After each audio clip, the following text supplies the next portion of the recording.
Hello, Merry Christmas everyone again.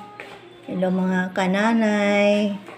Bali, ito munang ulam namin dahil kahapon nagkaldereta ako.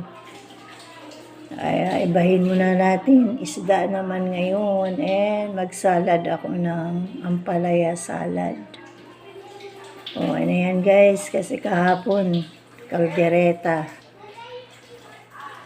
Pork and chicken kahapon, kaldereta. So, fried fish muna tayo ngayon, mga kananay, mga katanging ina. Diba? Cooking time. Mga katanging ina mo, magluto muna tayo ng isda ngayon. So, iprito na natin to guys. Naka-cooking ina. Pinirito na natin yung balik pa rin natin. Medyo golden brown na, kaya balik pa rin. Mga ka-cooking ina. Ayan yun lang ulam natin. Pero kagabi, kahapon, pork and chicken caldereta. Kaya ngayon, fish muna tayo. Ayan, guys. Golden brown na, kaya balik pa rin natin. Ano to guys? Yung malalaking galunggong guys. Ayan. Diba? Sarap. Hintayin na natin golden brown ulit. Ka-cooking ina. Luto na po ang aking fish. Fried fish na Gigi galunggong. And nagsalad din po ako guys. Yan guys, ang aking ulam for today. Kaya yum. Kain na tayo mga ka-cooking ina. Natatanging ina, mga ina.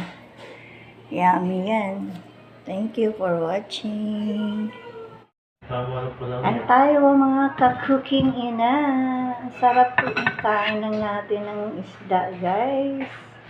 And salad. Ampalaya salad. Kain na tayo. Kasi kahapon guys, puro karne. Ngayon, gulay naman tayo.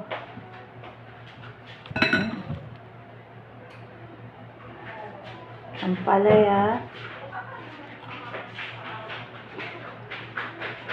Itong Gigi. Ang malalaking galunggong. Harap.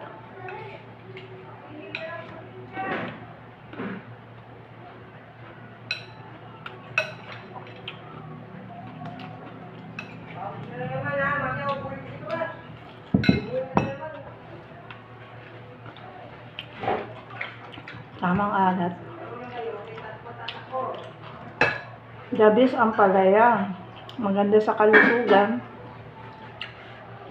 Anti-diabetic.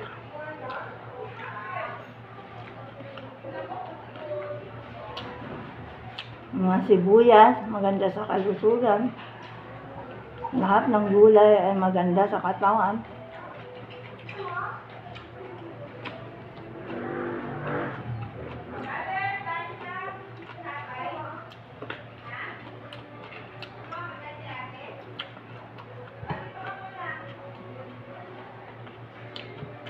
Nabili akong isda guys na galunggong. Ang lalaki, ganyan. Lalaki. Sa Divisoria, masarap mamili. Basta may rep ka sa bahay, mag-imbak ka na lang. Mura pa.